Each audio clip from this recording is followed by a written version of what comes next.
Andhra Ooty news కి స్వాగతం. Transfer చేయొద్దన్నప్పుడు ఈయనకి ఎలా డిప్యుటేషన్ వేస్తున్నారు? అదే ఈయన ప్లేస్ లో కూడా ఆయన ₹1,00,000 తీసుకొని కాదండి, ఈయన ప్లేస్ లో నేను ట్రాన్స్ఫర్ చేయొద్దన్నప్పుడు ఈయనకి ఎలా డిప్యుటేషన్ వేస్తున్నారు?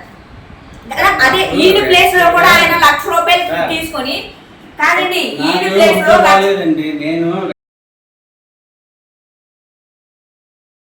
ఇప్పుడు వెంటనే ఈయన డిప్యుటేషన్ కి లెటర్ పెట్టుకున్నారండి. ఆయనకి అడిగానండి నేను, ఈయన వచ్చారు కదా 30 సంవత్సరాలు వైజాగ్ లో చేశారు కదా, చేసినప్పుడు ఈయన డిప్యుటేషన్ ఎలా అవుతున్నారు సార్, ఈయన ప్లేస్ లో వేరే పర్సన్ వస్తున్నారా అని అడిగాను సార్. నేను అడిగితే పర్సన్ తో మనకి ఏం పని ఉందమ్మా, అవి వచ్చిన లెటర్లు అయ్యి ఎవరో ఒక ఆఫీస్ లో ఉంటారు కదా, వాళ్ళే చేసుకుని వెళ్ళిపోతారు, ఇప్పుడు వేరే పర్సన్ రావాలంటే ఈయన వెళ్ళడు కదా, అందుకని చెప్పేసి వేరే పర్సన్ తో పని లేదు మనకి అని లెటర్ ఈయన పెట్టుకుని వెంటనే ఆయన ఫార్వర్డ్ చేశారు. కింద ఆర్జేడీ మండరామ్ గారు కూడా ఇమీడియట్ గా నువ్వు లెటర్ పెట్టుకో, నేను డెప్యుటేషన్ వేసేస్తానని చెప్పారంటే ఈయన పెట్టుకున్నారు. అంటే మేము గత 4 సంవత్సరాల నుంచి మాకు పిల్లలు లేరా, ఫ్యామిలీ లేదా, ఏం లేదా, మేము ఆడవాళ్ళం కాదా, మాకు ట్రాన్స్ఫర్ చేయరా, మేము లెటర్ పెట్టుకుంటే మాకు ట్రాన్స్ఫర్ చేయలేదండి. మరి ఆయన వచ్చిన 30 సంవత్సరాల వైద్యంలో చేసిన మనిషి ఈ రోజు గత నెల రోజులకే డిప్యుటేషన్ ఎలా చేస్తున్నారు చెప్పండి? అది ఎంతవరకు న్యాయం? అంటే నువ్వు అతని దగ్గర ఏ లంచం తీసుకోకుండా నువ్వు డెప్యుటేషన్ ఎలా చేస్తున్నారు మీరు? అంతే కదండి. ఎక్కడ పెట్టుకున్నారు అసలు మీరు? నేను అనకాపల్లి పెట్టుకున్నానండి. 4 సంవత్సరాలు అయింది కదా, నేను చిన్నపిల్లతో ఇబ్బంది పడుతున్నాను. మా హస్బెండ్ కూడా సాఫ్ట్వేర్ గా బెంగళూరులో జాబ్ చేస్తున్నారు. నేను పిల్లని గత 4 సంవత్సరాల నుంచి హాస్టల్లో పెట్టుకున్నాను. ఆరోగ్యం బాగాలేనందుకు నాకు అనకాపల్లి ట్రాన్స్ఫర్ చేయండి అని నేను లెటర్ పెట్టుకున్నానండి. నేను ఆల్రెడీ కలెక్టర్ కూడా కంప్లైంట్ చేశాను. కలెక్టర్ గారు డైరెక్ట్ కమిషనర్కి రాశారు.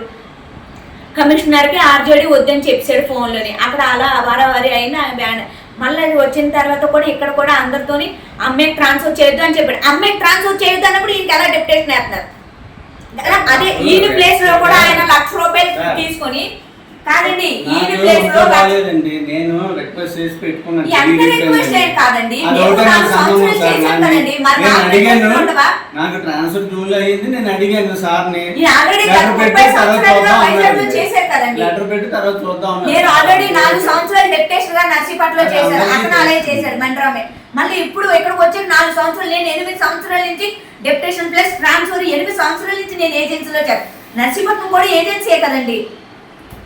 అంటే మధ్యరాజు ఈ దగ్గర ఎంత లంచం తీసుకోకుండా ఈయనకి డిప్యుటేషన్ వేస్తున్నాడు నెల రోజుల్లో.